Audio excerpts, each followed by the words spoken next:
check out our board game convention in Jacksonville, Florida. Hey guys, welcome back to the channel, and I am here with a special guest today, my nephew Aiden. What's up, buddy? Where are you from?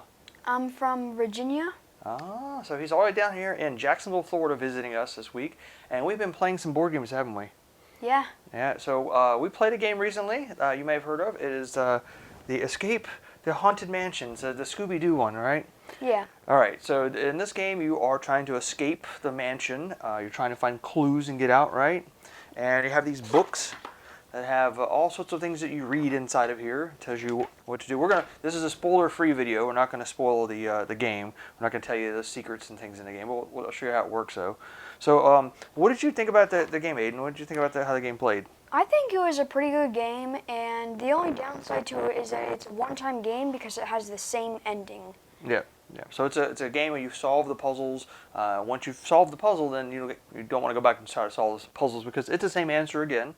But you can give the game to your friends, and they can play it if they haven't played it. So it is a one-time shot game. So I want to show you kind of up close here how the game works. I'm going to show you where the kind of the map works and the figures and how you can look up clues. And then we'll come back and we'll talk more about the game and what we thought about it. Okay? Sound good? Yes. All right.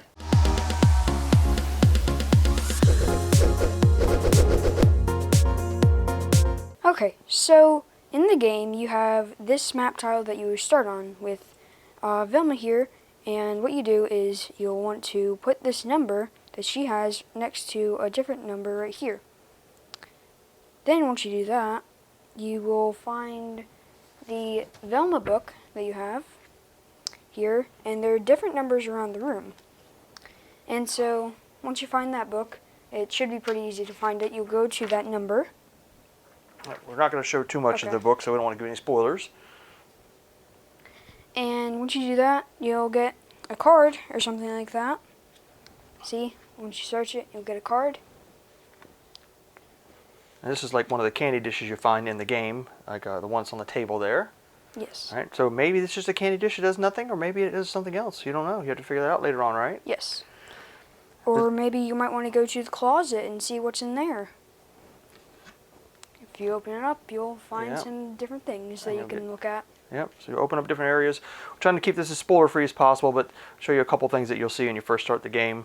And then there's also people you meet in the game, right? Yes. Yeah, are these all nice people? We don't know. Ooh, someone might be a bad guy, yeah. So that's pretty much how the game works. You're basically going to move around room to room. You're going to be doing picking the numbers here.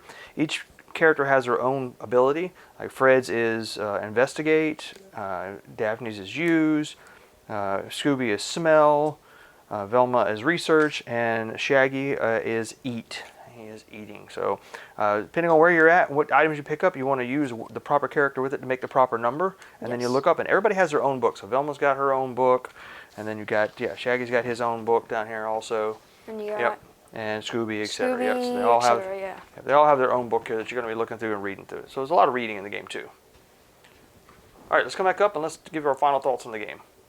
All right, guys, and that is pretty much how the game works. You've got map tiles that keep coming out. We're building more and more of a map. We didn't show you anything but just the very first map tile because we don't want to spoil the game for you. But you get more and more map tiles, more and more clues, and there's quite a bit of reading in the game, right? Yes. Which I didn't mind. They were short, like little paragraphs, right? It wasn't like you had to read a whole book all at one time. And every time you read something, it gave you a little bit of a clue to where you were going to go and things you're going to do.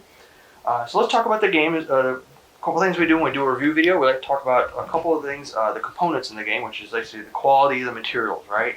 So like, is this a good quality map tile here? Are these good quality components here that you would expect in a game, or were you disappointed by them? What do you think? I think that they were pretty good, honestly, because they went off of a topic of, Scooby-Doo, and a lot of people like Scooby-Doo. And so I just thought it was a good game, honestly, yeah. Good, good. Yeah, they had these little paper standees. They didn't have, like, plastic standees. And this actually worked fine because it has a number on the bottom that lines up with the number on the map that we showed you earlier. So, yeah, they're inexpensive components, but I think they're functional. I think they work well in the game. I think if they had gone with, like, plastic standees or something like that, that probably would have made the price much higher. Yes. So I think the components are great. What about the artwork? Did you like the art in the game? The artwork was amazing. I would just say, yeah, it's just good. There's Yep. I really don't know how to go into detail about it. It's just good, yeah. Well, if you like Scooby-Doo, then you'll like this artwork, because this is Yes. the exact Scooby-Doo artwork. And so it looks just like the cartoons you used to watch when I was younger. And is there still Scooby-Doo cartoons on TV today? You watch them? Not really, but No? I think that it is very interesting that they made a Scooby-themed game. Yeah. Cool. All right. And so the last thing we talk about is just the overall fun level of the game. So if you had to give it on a scale of 1 to 10, 10 being the most fun you've ever had and 1 being you're very bored, where would you put this on your scale of 1 to 10? Probably an 8. An 8? All right. So I would agree with that. I'd say it's about an 8 for me in terms of fun level, especially when playing it with my nephew here. It was great. We had a blast discovering the secrets. There's one little caveat I'll add to that. The game is broken up into 2 parts. There's a part you get to where you're like, all right, you can stop here, put everything back in the box, and come back to it later. We decided to, and it's just because I pushed for it, just to go through and just knock it all out in one shot. It was a total of 3 hours of Yeah. gameplay. So it was a little too long for that. I would say take the break in the middle, come back the next day or later on and play the second half. Unless you're willing to sit down and knock it out in 3 hours time, which is about what it took us to finish the whole thing. Yeah, So pretty much. I think by the end of the 3 hours, people were starting to get a little worn out on playing it.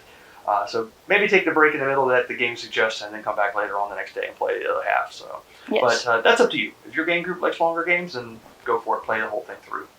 Yes. So there you go, game. That is the Scooby-Doo Escape the Haunted Mansion there. It's a great escape game. When you get done playing it, again, you can hand it to your friends, let them play it. Any last thoughts on the game, Aiden?